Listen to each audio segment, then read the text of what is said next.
Wabarakatuh, teman-teman media cetak, media elektronik, selamat berbuka puasa. Nah, ini saya buka puasa, belum? Waduh, kita juga sama-sama sudah minum. Saya tadi Pak Ketua Dewan Ekonomi Nasional, Pak Luhut, menyampaikan laporan kepada Pak Presiden, dan di sini ada Bu Mari, Pak Bu Menteri Keuangan, Pak Katib, seluruh dari DEN. Ada yang pertama pembahasan mengenai sektor padat karya, dan ada usulan terkait dengan padat karya, karena sektor padat karya yang utama tekstil, produk tekstil, kemudian juga aparel, itu kontribusi terhadap ekonomi Indonesianya cukup besar, dengan ekspor lebih dari 2 miliar dolar, tenaga kerjanya hampir 4 juta orang. Nah, ini memerlukan perbaikan, terutama terkait dengan perizinan, karena masih ada investor yang ingin masuk di sektor tekstil dan produk tekstil ini. Dan Indonesia sebetulnya sudah naik kelas ke produk-produk yang nilainya lebih tinggi atau high value added, dan baik itu di sepatu, kemudian di tekstil, dan Indonesia menjadi salah satu hub yang diandalkan. Nah, oleh karena itu tadi arahan Pak Presiden untuk terkait dengan ketersediaan bahan baku, terkait dengan illegal import, terkait dengan supply chain, itu untuk dipermudah dan disederhanakan. Jadi arahan pertama tentu pemerintah harus melihat dari keseluruhan supply chain dan juga melakukan harmonisasi daripada tarif yang sudah dilakukan. Dan kedua, kita merespons terhadap barang yang didumping melalui tindakan anti-dumping. Nah, ini beberapa langkah yang kita akan lakukan, dan ditambah lagi tentu barang-barang ini adalah barang-barang yang kompetitif. Nah, kompetitif terhadap pesaing kita baik di Thailand, di Vietnam, maupun yang terakhir yang menikmati besar itu Bangladesh. Sehingga kita harus melakukan terus deregulasi dan debirokratisasi maupun permudahan izin untuk pengembangan, termasuk terkait dengan AMDAL. Sehingga tentu ini akan ditangani, dan pemerintah tentu akan membentuk semacam satgas di mana ini akan dilakukan percepatan. Yang kedua, tadi arahan Pak Presiden juga untuk program padat karya ini dibuatkan PSN program. Jadi proyek strategis nasional berupa program untuk sektor padat karya, sehingga investasi bisa cepat masuk.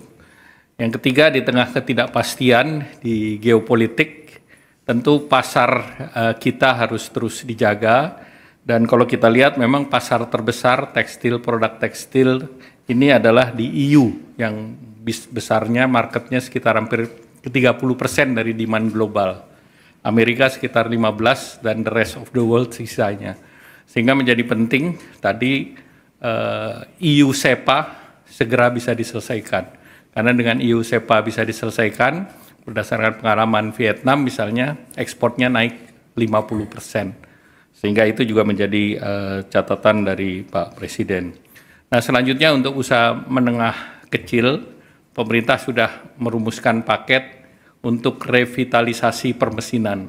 Nah, revitalisasi permesinan ini regulasinya dalam waktu dekat akan keluar, di mana pemerintah sudah menyediakan 20 triliun untuk subsidi investasi.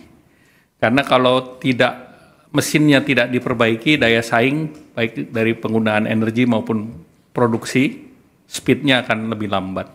Oleh karena itu, pemerintah sudah siapkan kredit investasi untuk sektor padat karya, tekstil, produk tekstil, sepatu, makanan, minuman, furniture, kulit, itu bisa menggunakan skim itu untuk 8 tahun, dan bunganya disubsidi sebesar 5% oleh pemerintah. Jadi berapapun kredit investasi perbankan, pemerintah potong 5%. Nah, selanjutnya tentu kita berharap bahwa dengan sektor padat karya ini bisa ditangani dengan baik. Kita berharap lapangan kerja bisa tercipta dan kita menargetkan dengan sesudah EU SEPA ini diharapkan industri ini akan kembali bergeliat. Selanjutnya kami kembalikan Pak Ketua Den. Tadi Presiden sudah memberikan instruksi untuk kita melakukan deregulasi di banyak hal. Jadi seperti tadi dilaporkan Pak Dede, pada tahun 80-an pemerintah juga pernah melakukan itu.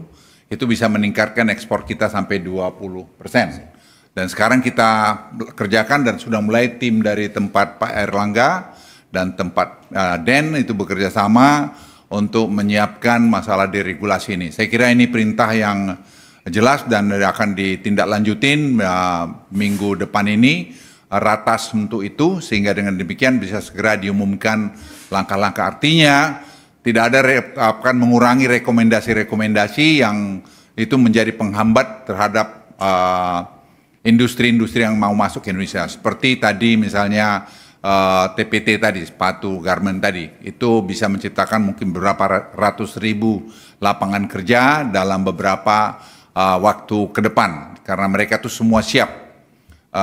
Itu yang tadi bisa. Terus apa lagi, Dek? Udah. Mari. Digitalisasi tadi juga kita laporkan, Presiden 17 Agustus ingin meresmikan atau launching nanti program government teknologi ini yang akan nanti menyatukan semua apps yang ada di kementerian lembaga, sehingga dengan demikian akan terjadi dari masalah efisiensi dan juga pengurangan korupsi. Dan ini saya pikir Presiden tadi memerintahkan juga untuk segera dikerjakan untuk semua penduduk kita, keluarga itu dapat punya bank account, karena memang Januari kita akan mulai ngetes mengenai GovTech ini dengan bantuan sosial langsung, sehingga targeted bisa dicapai.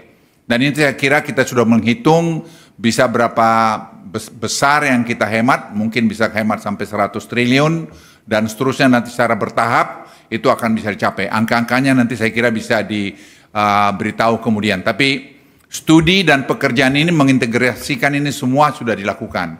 Presiden tadi malah memberikan sebelum selesai akan menemui anak-anak muda Indonesia yang berjumlah 300 orang yang menyiapkan tadi government teknologi ini, dan juga ada 185 guru-guru gasing yang dari seluruh Indonesia untuk bertemu dengan Presiden, lagi diatur oleh Sekap.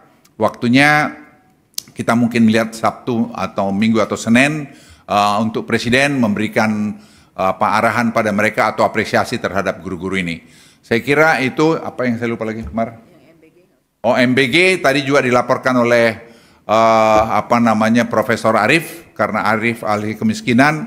Kita semua terperangah juga melihat bahwa dampak MBG ini memang luar biasa kepada pertumbuhan ekonomi, lapangan kerja, terus ekosistem yang terbangun dari ekonomi dan seterusnya. Dan ini dan penurunan kemiskinan. Kamu ngomong lagi lengkap lah. Arif lu yang ngomong, ahli. Ini Profesor Arif adalah ahli kemiskinan Indonesia yang jarang kita dengar dari Presiden, mengagumi tadi apa yang beliau sampaikan. Silakan angka-angkanya, Arif, lu ngomong. Saya rasa kami dari DEN menyampaikan kajian tentang potensi dari dampak MBG ini terhadap penyerapan tenaga kerja, juga kemiskinan. Jadi intinya program ini sangat bagus sekali dalam konteks Projobs, jadi menciptakan lapangan pekerja baru itu sampai 1,9 juta. Lalu kemudian Propur, jadi kemiskinan itu bisa berkurang sampai menjadi 5,8% kalau ini roll out-nya benar. Ketimpangan juga akan sangat berkurang. Teman-teman bayangin aja ya, kalau 3 orang anak, satu keluarga punya 3 orang anak, itu dia dapat per bulannya bisa dapat 600.000 dari MBG. PKH aja itu sekitar 200-an ribu, BPNT aja 200-an ribu. Jadi sangat tidak mungkin ini tidak besar impaknya. Semua paham itu, cuman kita melakukan kajian secara kuantitatif. Nah, tapi poinnya adalah karena ini sangat progresif, maka kita harus pastikan roll out-nya berjalan dengan baik. Gitu. Salah satu yang kita usulkan, itu adalah kita segera melakukan business process review. lalu audit rutin oleh BPKP. Itu pertama. Yang kedua, memberikan ruang untuk peran serta masyarakat agar bisa melakukan monitoring, karena sense of belonging-nya tinggi. Lalu yang terakhir, jangan sampai ada kebocoran-kebocoran terkait bahan-bahan yang kalau tidak perlu diimpor, nggak usah diimpor. Nah, ini akan membuat rantai pasoknya betul-betul terjaga, sehingga impaknya betul-betul seperti yang diharapkan. Tapi sekali lagi intinya, ini mari kita jaga bersama, karena ini flagship kita, flagship bangsa ini. Mungkin itu aja dari saya.